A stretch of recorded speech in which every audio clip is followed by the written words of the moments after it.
Welcome to SportsBeat KC, the Kansas City Star sports podcast. It's Tuesday, April 26th, and I'm Blair Kirchhoff. Today's topic, the Kansas City Royals. They're coming off a rough weekend in Seattle where they got swept. What went wrong and how can it be fixed? Beat writer Lynn Worthy and columnist Sam McDowell are here to talk about that. You'll also hear a clip from right fielder Whit Merrifield, who spoke after Sunday's loss. I thought Merrifield did an excellent job explaining his season, which is off to a slow start. We also weigh in on the Royals' City Connect uniforms. They're going to wear them Saturday at Kauffman Stadium. The new look was designed to pay homage to the city and, of course, to sell merch, but I think you'll like them. We did. Okay, let's get rolling, talking Royals. This show originated as a SportsBeat Live broadcast. Kansas City, welcome to SportsBeat Live, our weekly conversation about the Kansas City Royals with the folks who cover them and know them best. Want to shout out to our sponsor, the University of Kansas Health System. And we've got Lynn Worthy and Sam McDowell here today. We've got a lot to talk about. And one thing we're going to talk about today at some point are the Royals' new City Connect uniform. So I want to put the call out today. Send us your questions and comments, as always. But let us know also, what do you think of the new unis that the Royals are going to wear? I believe it's just Saturday in their home game against the New York Yankees. Let us know what you think about those. So, Lynn, the Royals go winless in Seattle to extend their losing streak to 4 games heading into tonight's series opener against the Chicago White Sox in Chicago. And a lot of things went wrong for the Royals up in the Pacific Northwest. What were some of the big concerns that came out of that series? Well, I think the part that was really just the kick in the gut was the fact that they had come back to take leads in those games and then coughed them up late. So the game that the final score ended up being 13-7. They came back from a 4-run deficit to take a 7-6 lead and then end up losing, giving up, 8 runs late to lose, or I think it was 7 runs late to lose, 13-7. And then, the last game, they actually had a 1-run lead in extra innings. Again, they came back to force extra innings. They were losing 3-2. Hunter Dozier hits a 9th inning home run. They're down to the final 2 outs. Sitting in the extras, start off the 10th inning by scoring the run with the ghost runner, and you've got a lead. And all of a sudden, it looks like momentum swing, and then Seattle matches. And then in extras, they both had their chances. It was one of the things Mike Matheny pointed out afterwards was, they gave up chances because they had scoring chances earlier in the game and late in the game, including I think it was the 12th where they had bases loaded and couldn't get a run in. Seattle was right there with them as far as, I think it was in the 11th inning, they had bases loaded when Dylan Coleman looked like he was spraying the ball over the place, and they still ended up getting out of that one. So the fact that you had leads late, you rallied to get leads late with an offense that's been struggling and then gave up those games, I think is the part that really stings. Yeah, you can't. The bullpen had a bad game Saturday. You certainly can't blame the bullpen for Sunday's loss. When you don't score in extra innings twice, you're gonna pay for that. So, but let's go back to Saturday's game. I'll tell you what. There's kind of one thing from each game I wanted to discuss. The first game, the Friday game, where they lose, I think it was 4-1. That was the game where the only run came from the Salvador Perez home run. But the Royals, I believe it was their first error of the season. They've been playing really nice defense, and that was pretty costly.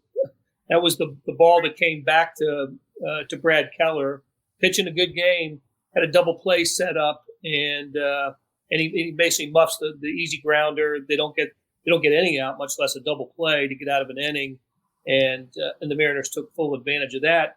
On Saturday, the Jake Brent's performance when he walked 4 straight, that was pretty troubling, and we hadn't seen that really, have we, from Jake, anything like that from Jake Brent's?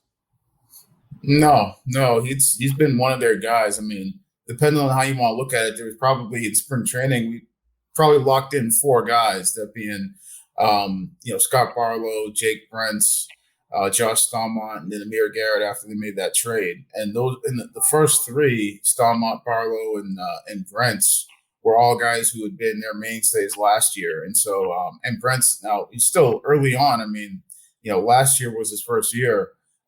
So he's still early on in his career, but we hadn't seen any signs of this.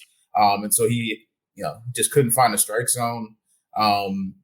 And he came in with a clean inning, so they didn't have anybody up right behind him. And then also they kept thinking that that he could get through. If he could get through, just sort of find to get through that, that one batter. He had lefties lined up, which was the other thing they had. Because at one point, I think he walked. I'm going from memory here because I was a little suspect. But I think it was Winker, and if he could get Winker, then he had Kelenic, and then top of the order Frazier, 3 lefties in a row, which is what they were trying to say. Okay, if you could just get on track and get that first one, and then with obviously the bases were loaded, but got a chance to maybe get out of that and hold it where it was, but that just never happened. Yeah, Blair. I mean, sort of the takeaway for me from the whole weekend where they had it's a long season. We've been saying that for 3 weeks now at the start of the season, but I still feel like they had 2 opportunities on Saturday and Sunday to come up with wins that could have turned the tide on the way this first month of the season's going. They're not necessarily awful losses on Saturday and Sunday, but it's the missed opportunity for really good wins. You get a home run in the 9th inning on Sunday. It's an opportunity to get a win you didn't think you had all day. Same with Saturday. You get down Saturday, you come back and take the lead, and you put the game in the hands of what we have thought has been the strength of this team so far earlier in the season. And then all of a sudden that part of your bullpen collapses. So I just viewed Saturday and Sunday as a really missed opportunity to maybe kickstart something in the opposite direction of the way it's been going. And one common thread to the losing streak is hitting with runners in scoring position. The Royals were 1 for 14 on Sunday, and I think it was 4 for 31 in the series. Just awful stuff. And Whit Merrifield struck out 4 times on Sunday, including, I don't know how many guys he left on base, but it was a bunch, right? And Lynn, you had an opportunity to speak with Whit Merrifield after the game on Sunday. I thought this was such a good conversation and a good insight into Whit Merrifield and where he is right now and what he's thinking. That when our producer Monty Davis and I were putting together the show, I thought let's just run the whole thing. I mean, there's 3 minutes and 37 seconds of Whit Merrifield discussing his the troubles of not only that day but of the season for him so far. He's hitting under 150. So let's hear from Whit Merrifield right now. Like I said, settle in. It's about 3.5 minutes. But I thought it was really interesting and good insight from Merrifield. Yeah, it was a bummer. After Dozier's homer, it would have been great to win that one. But didn't do enough to win, and it's what it is. You feel like it's just breaks that aren't happening for you guys, or is there, guys pressing right now just because things are starting to, or I guess some of the struggles are starting to pile up a little bit? I mean, I don't know. It's probably a combination of both. Guys want to win, and we haven't been winning as much as we wanted to. And obviously, we haven't scored many runs, and so we're pretty cognizant of that as an offense, trying to do better.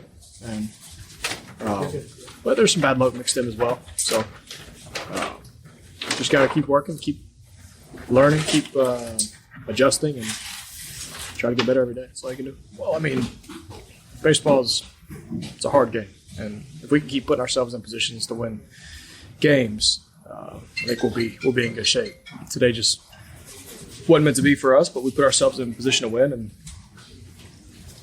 like I said, if we keep doing that, I think we'll be pretty happy with where we're at the end of the year. I think today was. It's easy to look at today because I struck out 4 times and look at my numbers and go, well, he's really struggling. And really, just look at this series in general. I had 9 good at-bats, out of, I don't know how many at-bats I had, but I had 4 the first day, 3 the second day, and 2 today. And even going back to the Cleveland series, I can think of 3 diving plays, 3 lineouts, 2 balls off the pitcher that went right to the shortstop. And then go, I can do this for the whole year. So it's easy to look at today and go, oh, he's struggling. But really, I keep reiterating to the coaching staff, I feel really good. It's just hasn't come yet. But fortunately, got a little bit of a track record at this point, and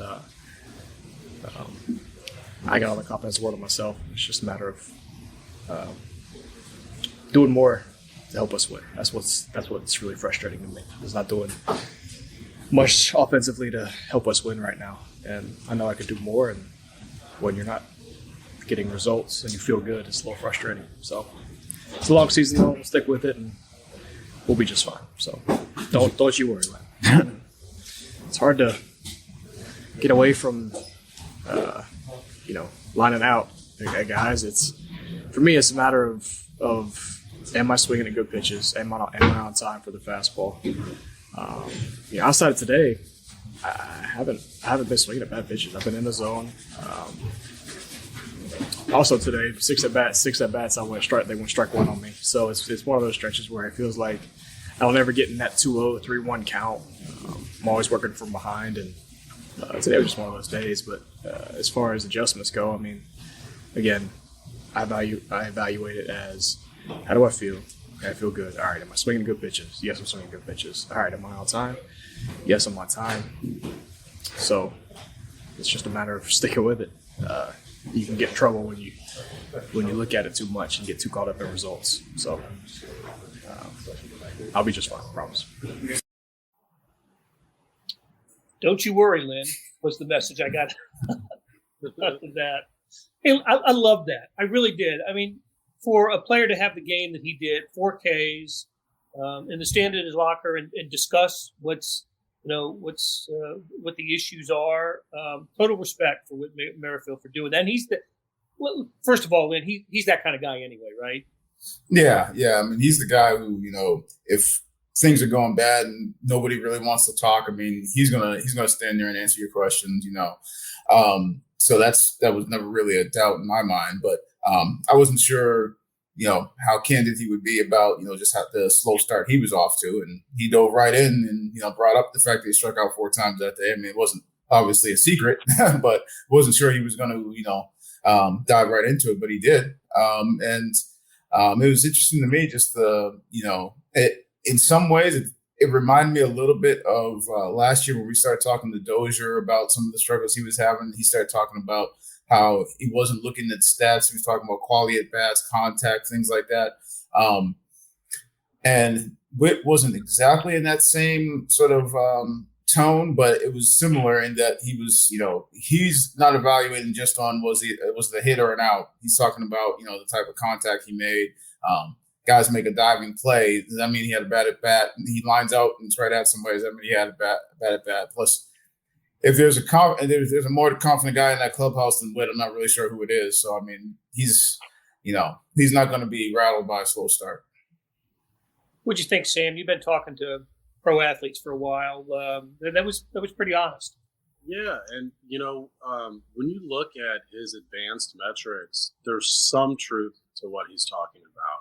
I think his expected batting average, based on how hard he hits the ball, is 246. So, one, that's still not where Whit Merrifield needs to be. He needs to be better than 246. But 2, he's not even at 246. So he's right that he's hit into some bad luck. But he's not driving the ball with the same regularity that, the last 3 full seasons of Whit Merrifield, he's hit at least 40 doubles all 3 seasons. I'm not counting the COVID season. This year he has 2. He doesn't have a triple. He doesn't have a home run. So he's hit those. I see as less bad luck. When you're driving the ball into gaps, when you're hitting the ball out of the ballpark, you can't blame bad luck. So I think it's a mixture of something he's going through, but also the piece that he mentioned is absolutely correct.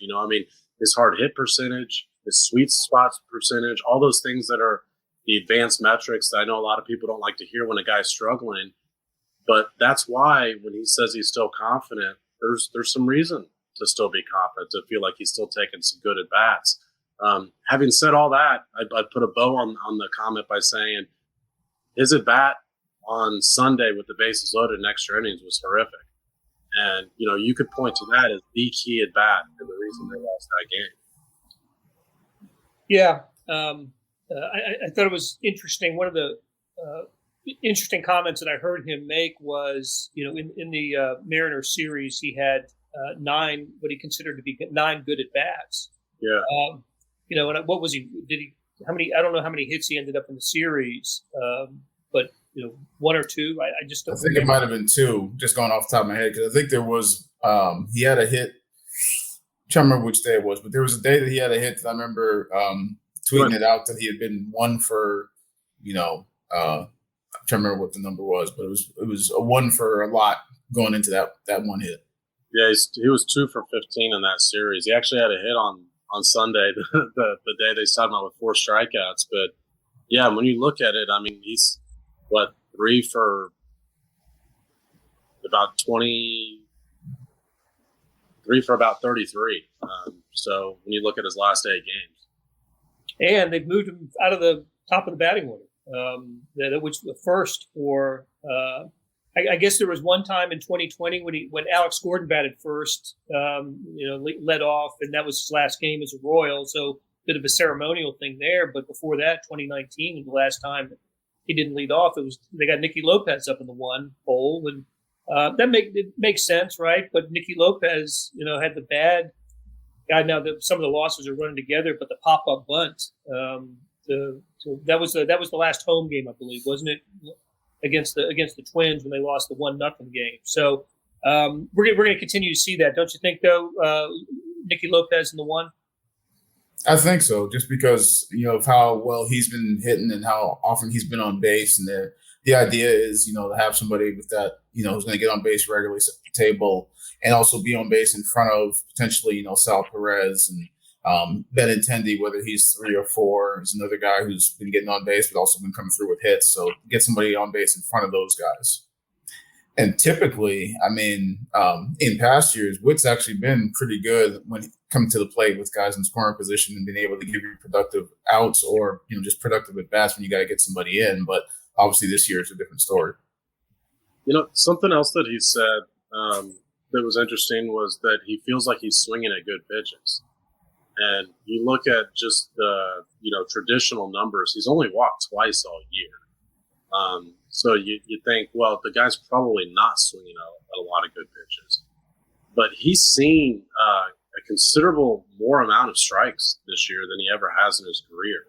Pitchers are, he mentioned also to Lynn that first pitch strikes every time on Sunday. He's seen a lot of that. He's seen 55% strikes this year. Traditionally, he's around 48. That's I know that doesn't seem like a lot. That is a lot. That's a big jump. So pitchers are throwing him more strikes than they have in the past. He's not making contact as frequently as he has in the past. So, that's one thing about it. But, it's just interesting when he mentions pitch selection and you look at the 2 walks and you say, well, probably not. But he's just seen a heavy dose of strikes right now, pitches in the strike zone. Yeah, and he's not a high walk guy typically compared to most guys out of that leadoff spot. Like he's up there swinging, so he's doesn't pile up a whole lot of walks like a Benintendi or one of those types of guys. Hey, it's Blair. We have a special subscription offer for SportsBeat KC listeners. Unlimited digital access to the Kansas City Star's award-winning sports coverage. Sign up now for 1 year of Sports Pass for access to all the sports news, features, and columns presented on the kansascity.com site, and it's only $30. That's a 40% savings off our regular rate. Your subscription will automatically renew after the initial term at $50 unless you tell us to cancel. Your subscription helps support the sports coverage of kansascity.com and the Kansas City Star, and that support has never been more important. Please visit kansascity.com/SportsBeatKC offer to get this special offer.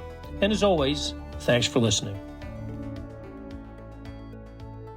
Let me reintroduce you guys. We're talking Royals baseball on SportsBeat Live with beat writer Lynn Worthy and columnist Sam McDowell. Okay, just a couple little bookkeeping items, Lynn. What Salvador Perez's hand looks like he's going to be okay, does it not? Yeah. I mean, he DH'd in Sunday's game and then actually caught at the very end of the game when they lost the DH when they pinch hit for Cam Gallagher. So, I mean, I think he had it wrapped after the game, but I mean, he played, and we've seen Sal take foul balls and have instances where you're not sure he's going to be in the lineup, and he's right back out there. I mean, he played in 161 games last year, so he's unless something else has come up, I expect him to be back out there. And before we talk again, or before we have our next SportsBeat Live, the Royals will be -2 because the roster goes from 28 to 26 here later this week. Any guesses on who the two will be, Lynn? I'm not sure, particularly since during the last homestand they sent down Kyle Isbell in favor of a pitcher.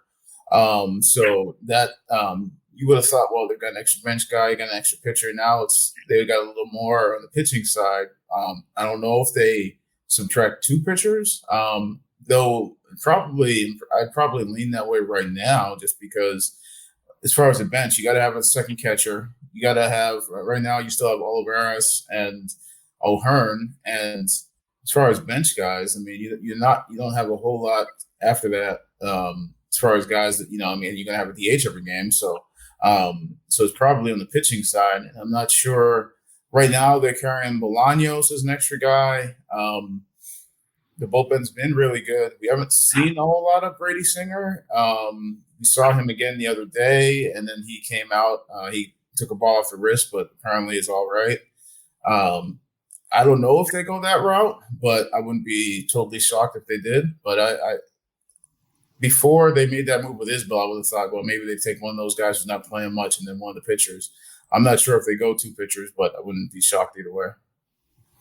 I mean, I think Brady Singer's got to pitch one way or the other.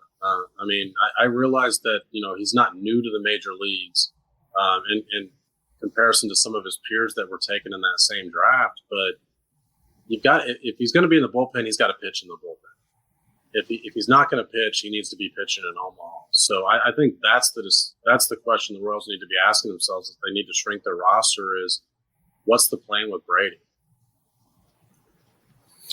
So if I hear this correct, what you're telling me is that their pitcher needs to pitch.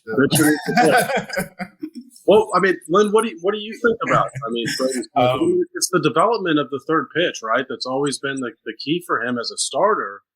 But you can get away with 2 pitches in the bullpen. And so it surprised me that if they've had him in the bullpen and the knock on him is he hasn't developed the changeup, or I guess I should say he hasn't developed the confidence to throw the changeup, then he's okay in the bullpen, but they haven't tested him out there enough. And so I just thought if the idea is to put him in the bullpen, use him in the bullpen, see what you have out of him as a reliever. Well, I think part of it, and I agree with sort of that sentiment there is, because you can get away with 2 pitchers as a relief pitcher. Now, there's been a little bit of mixed messaging in a way because they keep saying that they still view him as a starter, at some point. In which case you say, okay, well, then he probably needs to go and develop and keep working on that third pitch and be able to have that full repertoire. At the same time, a circumstance came in where he pitched in that one game, pitched 3 innings, I think. So he was going to be down for multiple days. And so they already knew that him and Coar both were going to be down for multiple days. When Payams came back, one of them was going to go down. They decided to send Coar down. And then he would have probably almost assuredly pitched out of the bullpen that Sunday game that got rained out, because I think after the fact, we'd been told that multiple of their guys were going to be unavailable. So I think they might have been without maybe Stallmont and Barlow or Stallmont and Brent, 2 or 3, if not 3 of their main guys were probably going to be down. So he probably would have pitched that day, but there was no game that day. So then by the time you come back, you got everybody ready to go. So that's where circumstance comes in. But there's also that weird thing where they say he's a bullpen guy, but they also want to keep him stretched out, that in theory he could still give you multiple innings and starts. And that balancing act, I think, is still a work in progress as far as how exactly that works. How do you stay stretched out? How do you still be able to, give short outings, but then also be on a regular schedule where you can give multiple innings if needed? I talked to him the other day a little bit pregame. He said, he felt like he could give multiple innings if he needed to. But it's still been, a work in progress trying to figure out how to stay sharp, be ready to go at any moment, and then give multiple innings. So I think that's why I wouldn't be surprised if they decided roster gets shrunk, he goes back down. You can get him on a set schedule and sort of have a set plan as opposed to where it's sort of up and down thing right now. Makes sense. Larry, glad you can join us. Steve, hope the buffering and lagging issue has been corrected. Okay. Let's make a fashion statement. The Royals are doing that. I believe it's just Saturday's game. Is that your understanding, Lynn? Just the City Connect uniforms are just for the Saturday game against the Yankees? I think so.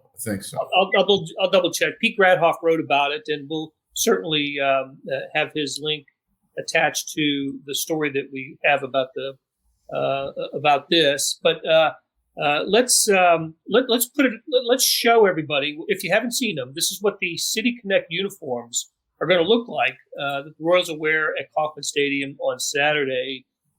So what do we have here? The KC, of course, is an homage to the City of Fountains, and it sort of runs down. The arms are folded, so you can't see that the K is kind of running down the uniform, looking like a fountain. There are other little. Here we go. Thank you very much, Monty. So you can see the crown and the C that separates the C, and of course the cap is also different. Color scheme same. The powder blue sleeves and the dark blue jersey top. Royals have worn dark blue before, but anyway, I just want to get your guys' opinion on these. I'm not a big uniform person. I know people who are, and they're just they've given it a sort of a general thumbs up on this. And those of you watching us, let us know what you think. Like, dislike. I'd be curious to know. I think it's always fun when baseball changes it up a little bit, and not every major league team has done this, has gone to the City Connect. I guess they're all going to do it at some point over the next couple of years. But this is the second year of this, and the Royals are one of the teams doing it. So, Sam, we'll start with you. What do you think of those unis? Well, I'm in your camp, Blair. I've never made a huge deal out of uniforms, but I do think these are pretty sharp. I like just that it. If you're from Kansas City, you see all the visuals. I mean, they represent the city. The fountains getting involved in the logo, I think, is really cool. I like the logo on the chest more than the logo on the hat. I wish they had included the crown and the logo on the hat as well, because I think that's a really cool tidbit. But yeah, I think the color scheme's cool. I think the logo's cool. I think they're pretty sharp uniforms. What say you, Lynn? Yeah, I mean, I think as far as uniforms go, I guess I've been more into the uniform thing on the football side, because then you got the different helmets, and so you got sort of different layers that you can sort of mix and match on that. But as far as the City Connect ones, I think for a one-off, I really like it. If it was the everyday uniform, I don't know. I think that different shade of blue, that darker blue, I'm not sure. I think it gets a little too far away from sort of the traditional Royals look. But I do like the fountains incorporation. I think from what I've seen on Twitter, and Twitter is always a accurate indicator of what the people think. I think there's been some sentiment that they would like to see some more of the powder blue. And obviously, like you see it in there, it's, I think it was the belt and the undershirts, but in the actual uniform, I think there's a lot of people who are very big fans of that powder blue look. But like I say, for a one-off, I think it's cool. It's just a little far away from the everyday thing, but I think that's cool for a one-off as opposed to like an alternate uniform. You guys remember seeing when Seattle did not a turn back the clock, but turn ahead the clock game back in 25 years ago. Lynn, you probably have you haven't seen these, but Sam, do you remember what the Royals wore that day? Yeah. Yellow. Yeah. A yellow top with the Royals crown logo on the chest. So it was bizarre. And I think it was just a 1-game thing. And I think A-Rod hit a 3-run homer in that game for the Mariners, and the Royals ended up losing up there. So, good for the. Hey, the design was nice, and I do like the spirit of the City Connect, right? Trying to incorporate, logos and pay tribute to your city, and so they'll sell a lot of merchandise. That's for sure. Nike sponsored. You saw the swoosh on the jerseys.